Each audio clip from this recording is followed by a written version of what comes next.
예, 미세먼지에 대해서 알아볼 수 있도록 하겠습니다. 자, 미세먼지의 정의 및 먼저 성분에 대해서 알아볼 텐데요. 자, 미세먼지 정의란, 미세먼지란 대기환경 보전법 제2조 제6호에 따른 먼지 중 다음 각 목의 흡입성 먼지를 말한다. 그래서 여기서 보면 이제 흡입성이라는 거를 우리가 좀 알 필요가 있어요. 흡입성 먼지고 크게 이제 두 가지로 나누는데 하나는 PM10, 두 번째는 PM2.5. PM2.5 이렇게 얘기했는데 PM은 파티클 메타라는 뜻이고요. 10이니까 이게 10마이크로, 2.5는 2.5 마이크로라고 생각하시면 되고, 우리가 미세먼지 PM10을 미세먼지라고 부르고 PM2.5를 초미세먼지라고 불러요. 근데 우리가 일반적으로 미세먼지가 발생됐다 하면 그냥 얘 둘을 다 합해서 그냥 통칭하는 경우가 많고요. 근데 구체적으로 들어가면 PM10이 미세먼지고 PM2.5가 초미세먼지가 되겠습니다. 그래서 보면 입자의 지름이 10마이크로 이하인 거. 얘는 2.5 마이크로 이하인 겁니다. 여기서도 이제 이하가 중요한데요. 이게 미만이 아니라 이하라는 거를 눈여겨 보시고요. 자, 그다음에 미세먼지의 성분인데요. 미세먼지 성분은 여러 가지가 있습니다. 우리가 다양한 게 있는데 그 중에서 대표적인 걸 한 4가지 알아보면, 첫 번째가 대기오염 물질이 공기 중에서 반응하여 형성된 덩어리. 대표적인 게 또 황산염이나 질산염 같은 게 대표적인 물질이고요. 그다음 두 번째는 화석연료를 태우는 과정에서 생성되는 탄소류와 검댕이 되겠습니다. 세 번째는 자연적인 건데 지표면 흙먼지 등에서 생기는 광물이 되겠습니다. 그리고 기타가 있습니다. 그다음에 미세먼지 발생원인데요. 미세먼지 발생원은 크게 나눠서 이제 자연적인 거, 그다음에 인위적인 거. 이게 크게 이렇게 구분하고, 또 1차 미세먼지, 2차 미세먼지 이렇게 구분하고, 또는 국내 또는 국외 이런 식으로 해서 크게 3가지로 우리가 분류가 가능합니다.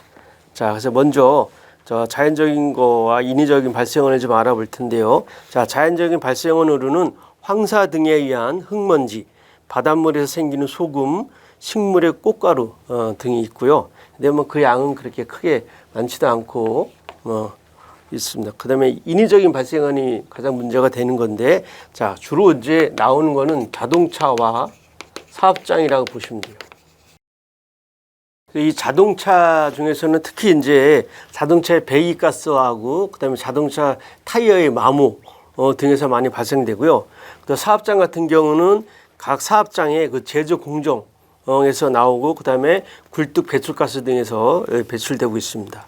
그래서 주요 사업장을 보면 시멘트 관련업, 금속 제조업, 건설업, 고철, 곡물, 목재미, 광석 취급장 등에서 미세먼지가 많이 발생되고 있습니다. 그다음에 이제 1차 미세먼지, 2차 미세먼지에 대해 알아볼 텐데요. 일단 기본적으로 미세먼지는 그 수많은 오염물질들이 화학적, 물리적으로 엉키고 결합해서 생성되기 때문에 사실은 발생 원벌, 기여율을 우리가 제대로 파악하기가 어려운 그런 단점이 있습니다.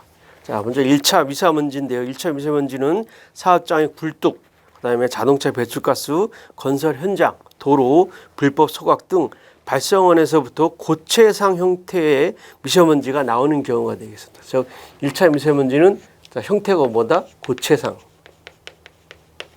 자, 그다음에 2차 미세먼지는 가스상 형태로 나온 물질이 공기 중에 다른 물질과 화학 반응을 일으켜 미세먼지가 되는 겁니다. 자, 2차 미세먼지는 뭐다? 가스상. 가스상이 공기 중에 나와서 다른 물질과 화학적 반응,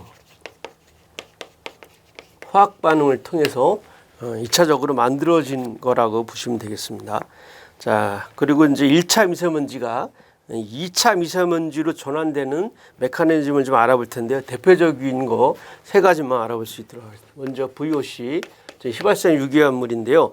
이 VOC는 반응성이 강한 OH나 오존 등과 반응을 하게 되면 2차 유기입자.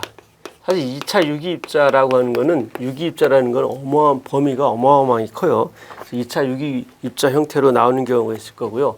그다음에 낙스 같은 경우는 일단 기본적으로 대기 중에 나오면 이런 수증기, 또 이제 이런 반응을 촉진하는 OH기 이런 거가 반응해서 일단 질산이 되겠죠. 질산이 되고 이 질산은 다시 이제 암모니아랑 반응해서 그다음에 질산 암모늄 형태로 나오게 되는데 이런 질산 암모늄이 2차 미세먼지가 되겠습니다. 그다음에 이제 삭스 같은 경우는 마찬가지로 수증기 또는 촉진하는 OH랑 반응해서 이 황산이 되고 이런 황산이 암모니아랑 반응을 해서 이제 황산 암모늄이 되는 경우가 되겠습니다. 네, 그래서 기본적으로 이런 그 VOC나 이런 낙스, 삭스는 이 전구물질, 전구물질이라고 얘기를 하고 있고, 자, 기본적으로 이런 OH나 오존, 수증기 이런 것들은 이제 반응 인자 또는 이제 중간 생성물이라고 얘기하고, 나머지 2차 유기자, 그다음에 질산 암모늄, 황산 암모늄은 2차 미세먼지라고 얘기를 하고 있습니다. 자, 그다음에 이제 국외 발생원인데요. 국외 발생원은 자, 미세먼지는 국내 발생은 물론이고 국외에서도 유입되고 있는데 특히 여러분들도 아시다시피 중국으로부터의 유입량이 매우 높습니다. 중국 등에서 발생한 고농도 미세먼지가 강한 서풍 또는 북풍의 영향으로 서해안 등을 통과하여 국내로 유입되고 있고요. 또한 우리나라 중국에서 발생한 미세먼지가 대기 정체로 인하여 서해안에 축적된 후 국내로 유입 및 유출이 반복적으로 발생되고 있습니다. 자, 그러면 이제 미세먼지에 의한 그 피해를 좀 알아볼 텐데요. 자, 미세먼지에 의한 피해는 크게 건강 피해와 그다음에 농작물과 생태계 피해 그리고 산업 활동 피해로 구분할 수가 있는데 먼저 건강 피해를 보면 자, 세계보건기구 즉 WHO는 미세먼지를 1급 발암물질로 분류할 정도로 미세먼지는 매우 위험합니다. 근데 건강 피해 구체적으로 알아보면 자, 미세먼지가 우리 몸속으로 들어오면 면역 담당 세포가 이 먼지를 제거하기 위해서 어떤 작용을 하게 되는데 이때 부작용으로 염증이 나타납니다. 염증 반응이 나타나는데 저 기도, 폐, 심혈관, 뇌 등 우리 그 각 기관에서 이러한 염증 반응이 발생되면 기본적으로 천식, 호흡기 질환, 심혈관계 질환 등이 유발될 수 있습니다. 또 구체적으로는 신체 부위별로 보면 눈에는 알레르기성 결막염, 각막염이 발생되고 코에는 알레르기성 비염, 기관지에는 기관지염, 폐기종, 천식이 발생되고 폐에는 폐포 손상이 유발되고 있습니다. 자, 농작물과 생태계 피해인데요. 자, 삭스, 낙스가 묻어있는 미세먼지는 산성비를 내리게 해서 토양과 물을 산성화시키고 토양 항폐와 생태계 피해, 산림수목과 기타 식생의 손상 등을 일으킬 수 있습니다. 그다음에 중금속이 미세먼지에 묻어 있으면 이 농작물, 토양, 수생생물에 피해를 줄 수 있습니다. 그리고 미세먼지가 입의 기공을 막고 광합성 등을 저해함으로써 그런 작물의 생육을 지연시키는 그런 피해가 있습니다. 그다음에 산업 활동 피해인데요. 주로 이제 반도체나 디스플레이 산업에 많은 영향을 끼치고 있고 이런 미세먼지에 노출될 경우 불량률이 상당량 증가를 하게 되겠습니다. 그리고 자동차 산업은 특히 이제 도장 공정에서 악영향을 끼치고 있고 자동차 설비의 경우에도 미세먼지로 인한 오작 등의 피해를 입을 수 있습니다. 또한 가시거리를 떨어뜨리기 때문에 비행기나 여객선 운항도 지장을 받고 있습니다. 자, 그러면 이제 미세먼지 기준인데요. 자, 미세먼지 같은 경우는 이거 PM10, PM2.5를 얘기하고 있는데 이런 미세먼지를 규제하기 전에 처음에 규제했던 거는 1983년도에 총먼지를 우리가 규제를 합니다. 총먼지. 그러니까 TSP라고 얘기하는데 자, Total Suspended Particle이라고 얘기합니다. 근데 이 총먼지는 이 먼지의 양이 중요한 거예요. 먼지의 크기가 중요한 게 아니라 무조건 양,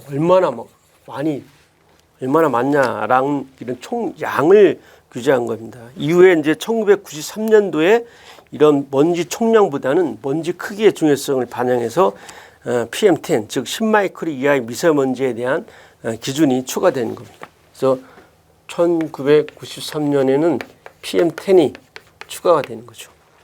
그리고 2001년에는 우리가 TSP하고 PM10, 즉 총먼지와 미세먼지를 동시에 규제를 한다는 것은 이중적으로 규제를 하기 때문에 돈 낭비, 시간 낭비라고 판단해서 이런 먼지의 양을 규제한 총먼지를 제외합니다. 즉 TSP를 삭제를 하게 되죠. 그리고 이제 2011년에 야, 이 PM10만 가지고는 안 되겠다. 더 작은 PM2.5도 규제를 해야 되겠다라고 생각해서 PM2.5가 추가로 우리가 기준으로 들어오게 됐습니다. 그래서 현재는 이런 PM10하고 PM2.5가 대기환경 기준으로 정해져 있습니다. 그다음에 이제 미세먼지 그 예보제 및 경보제인데요. 자, 미세먼지 예보제는 고농도 미세먼지 발생 사항을 사전에 알려서 미리 대비할 수 있도록 미세먼지 예보제를 시행 중에 있는데 4단계로 구분해서 예보하고 있습니다. 자, 미세먼지 예보제 같은 경우는 4단계를 하면 어떤 거냐면 좋음, 보통, 나쁨, 그다음에 매우 나쁨 이렇게 돼 있어. 그래서 미세먼지 이게 이제 이 예보제 같은 경우는 4단계다. 그다음에 이제 비슷하지만 약간 틀린 게 미세먼지 경보제라는 게 있어요.